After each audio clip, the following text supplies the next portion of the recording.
Bismillahirrahmanirrahim. Qala Syekhul Mu'allif rahimahullah ta'ala wa nafa'ana bihi wa bi'ulumihi fid dharain amin ya rabbal alamin.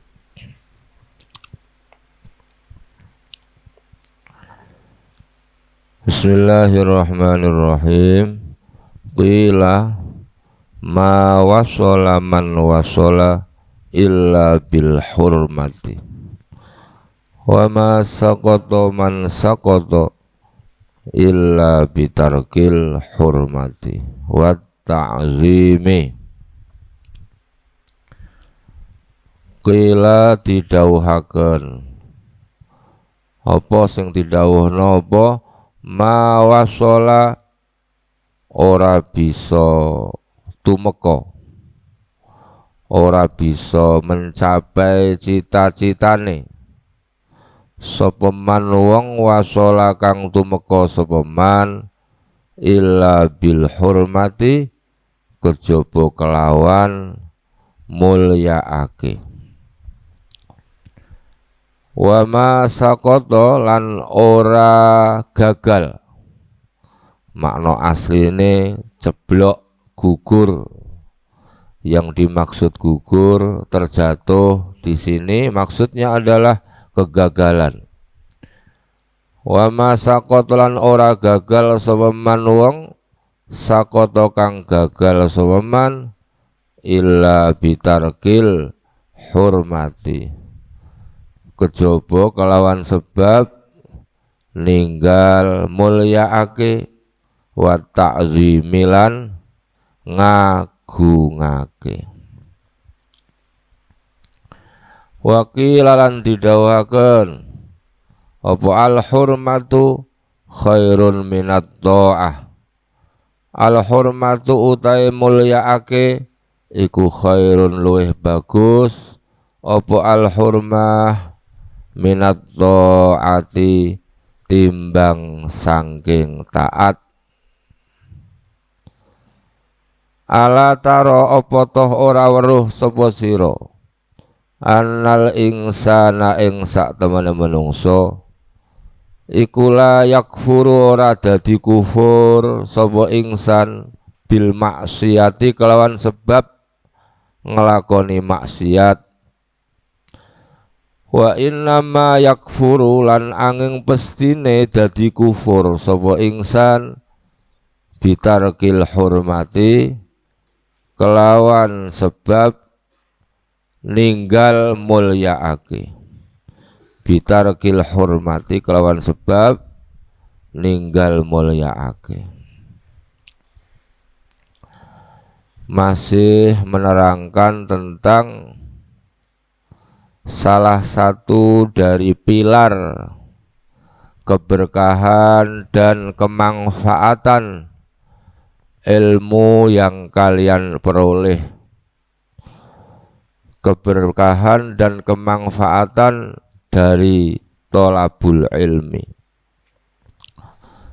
Salah satu pilarnya, pilar itu adalah soko gurune, pilar itu cagake, tiangnya, tiang, pilar, cagak untuk memperoleh keberkahan dan kemanfaatan ilmu yang kita pelajari adalah ta'zimul ilmi wa ahlihi. Ta'zim itu memuliakan, ta'zim itu mengagungkan dalam arti menghormati, ta'zim itu dalam arti ngajeni, menghargai. Ta'zim itu ya dalam arti seneng ilmu, seneng wong sing ahli ilmu, mulyakno ilmu, mulyakno orang yang berilmu, menghormati ilmu, menghormati orang yang berilmu. Takzim itu manggone ning ati nang nduk. Takzim itu sifatun min sifatil qalbi. Kan? Takzim itu adalah halun min ahwalil qalbi. sikapnya hati, bertempat di dalam hati. Takzim itu rasa, takzim itu yang namanya rasa dan sesuatu yang ada di dalam hati itu hanya bisa diketahui melalui sikap, melalui perilaku, melalui gerak-gerik. Seseorang itu punya rasa takzim kepada ilmu, kepada orang alim apa tidak? Jawabannya bagaimana sikapnya, bagaimana gerak-geriknya, bagaimana perilakunya, dan bagaimana bentuknya. Sama dengan cinta itulah. Cinta itu ada di dalam hati, tapi bisa diketahui melalui bukti-bukti yang tampak yang menunjukkan adanya rasa cinta. Sehingga ketika gerak-gerik seseorang, sikap seseorang, perilaku seseorang itu tidak menunjukkan adanya cinta, itu berarti di dalam hatinya juga tidak ada cinta, meskipun bola-bali bilang cinta, kan? Meskipun dia berkali-kali selalu bilang cinta, tapi butuh bukti. Sama takzim itu berada di dalam hati, rasa takzim itu. Nah, yang namanya rasa itu sekali lagi hanya bisa diketahui melalui pembuktian lahiriah. Contoh-contoh tak contohkan ya. Pahit, kecut, pedes, getir, legi atau manis, itu rasa apa benda? Rasa kan? Yang bisa merasakan itu ada di dalam, di lidah kita. Tetapi siapapun itu ketika merasakan pahit, sampean misalnya makan buah atau barang sing sangat pahit, itu bisa diketahui melalui refleksi sikapmu apa tidak? Bisa diketahui melalui gerak-gerikmu bahwa yang menunjukkan kepahitan apa tidak? Nah, manis pun begitu. Manis itu rasa, pahit itu rasa, kecut itu rasa. Sampean pernah melihat atau merasakan apa jeneng ngemut atau makan asem, ngerti asem? Sing kecut banget. Ngoten niku biasanya sama nak kecutan piye? Sama nak kecutan biasanya piye, Jal? Ndang dipraktekno. Gitu ya, ya.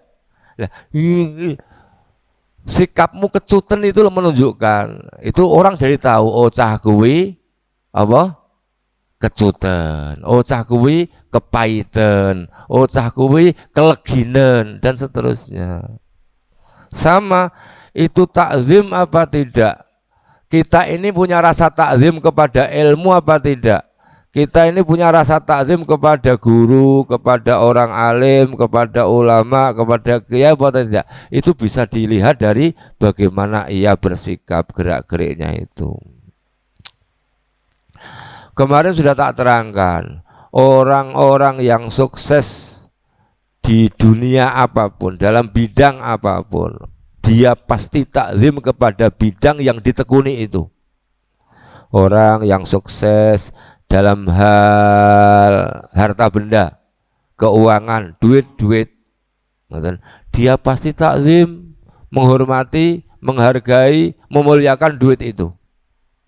Nah, contohnya seperti itu dan lain-lain. Begitu pula nenggone ilmu, nek sampean pengen sukses ngilmumu, ngilmu sing sukses itu adalah ngilmu yang bermanfaat untuk dirimu, ngilmu yang bermanfaat untuk orang lain, ngilmumu itu manfaati orang lain, ngilmu yang barokah. Ilmu yang barokah itu ilmu yang menjadikanmu baik, kemudian terus bertambah, itu kuncinya ada di takzim. Orang-orang tua kita dulu itu itu program ngajinya sedikit. Saya menangi zaman itu. Program ngajinya sedikit, tapi takzimnya banyak, khidmahnya banyak, ngabdinya banyak.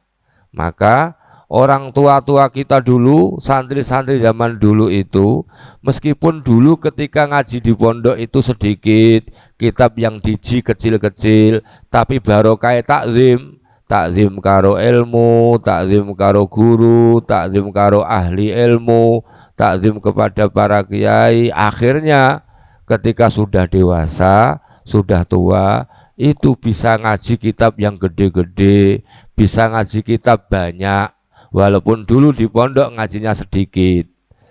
Pada saat sudah terjun di masyarakat, bisa ngaji banyak, bisa ngomong ilmu banyak, gitu.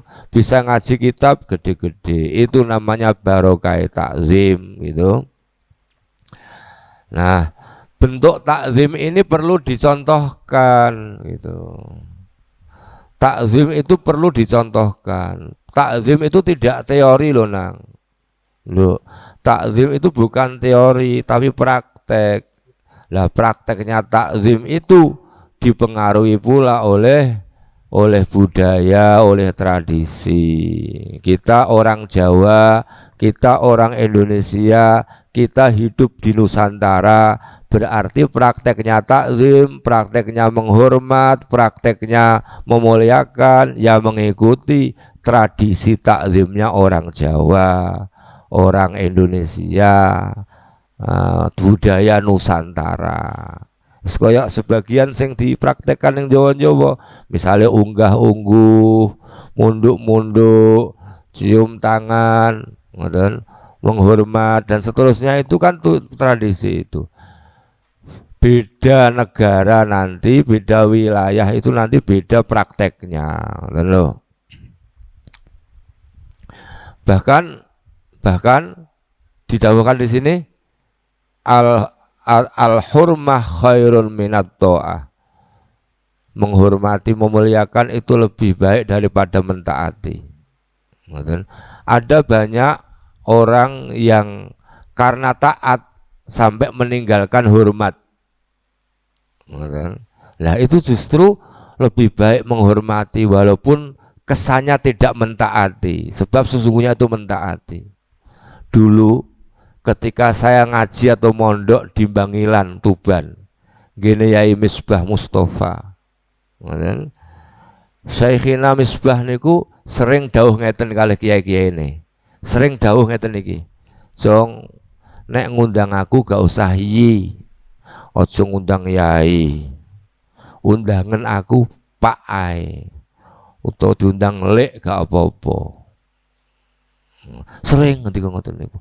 Aja ngundang aku yai, aku undangan Pak. Nah, santri yang diperintahkan begitu itu satu pun tidak ada yang mentaati. Tidak ada satupun santri yang memanggil Yai Misbah dengan panggilan Pak. Semuanya tetap memanggil Yai, walaupun perintahnya Pak. Itu al-hurmah khairun minat to'a. Sebab panggilan Pak bagi kiai sepuh, orang alim sekelas Yai Misbah Mustafa niku kurang sopan. Jadi takzim itu bisa diketahui melalui panggilan. Jajal coba, misalnya sampan manggil bapakmu dengan nama tanpa Pak, itu menghormati apa tidak? Bapakmu namanya Pak Iman, terus panggil Man, Pak Iman, sopan enggak itu? Ibumu namanya Markona, ya, terus dipanggil, nah Markona, njaluk duitnya nah, itu sopan enggak itu? Nah, sampan kemudian oleh karena sampan di Jawa manggil atau di Indonesia manggil Pak terhadap bapak, Bu terhadap Bu. Orang Inggris gak mungkin dong manggil Pak. Masa orang Inggris muni Pak? Apa bahasa Inggrisnya Pak? Orang Australia tidak mungkin manggil Bu. Ngoten. Nanti orang Eropa gak mungkin manggil Mak. Jadi panggilan itu ditentukan oleh budaya daerahnya masing-masing. Kita orang Indonesia panggil Pak, Ma atau Ibu. Kadang-kadang lo awak itu terus kok lali Jawane. Ngoten. Sok-sok ke Arab-Araben, Abi, Umi, Abah gitu ya. Anak-anak kula nggih biasa. Undang Pak utawa Bu. Nah, panggilan itu adalah menunjukkan rasa hormat. Sampan memanggil gurumu juga harus Pak. Walaupun gurumu itu adalah sama-sama santri pondok. Karena panggilan itu bukti takzim. Coba misalnya gurumu ki mbok undang nyakar. Namanya saja, wah nggak sopan pol itu, nggak takzim berarti itu. Sampan punya mas, punya adik, panggilan kehormatan, panggilan penghormatan ya manggil mas atau kang atau dek gitu. Paman diundang le atau d dan seterusnya. Panggilan itu adalah salah satu bukti takzim. Nek sampean takzim, maka nanti akan memudahkan dirimu untuk bisa mencapai harapanmu, cita-citamu. Wa ma wasala man wasala illa bitakzim, wa ma saqata man saqata illa bitarkil hurmah, illa bitarkit takzim.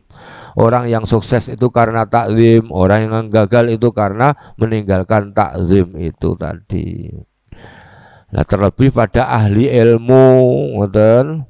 Mula alhamdulillah sampai di pesantren. Nenggone pesantren itu tentang adab-adabnya santri terhadap guru, terhadap orang tua, itu dijunjung tinggi betul.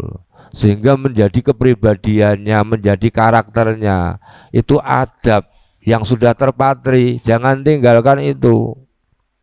Ngoten. Setinggi apapun ilmumu itu enggak tampak. Yang tampak itu adabmu. Nanti kalau sampan pulang di rumah, yang dilihat oleh keluargamu, yang dilihat oleh tetangga-tetangga lingkunganmu itu adabmu, bukan ilmumu. Yang bikin menarik itu adab, bukan ilmu. Maka al-adab fauqal ilmi. Itu ingat-ingat tuh. Orang itu sepinter apapun, kalau tidak beradab dibenci banyak orang, pasti dibenci bareng, nggak disukai lah, nggak disukai banyak orang. Lah, adab itu adalah proses pembiasaan, termasuk bagian dari adab adalah ta'zimul ilmi wa ahlihi itu.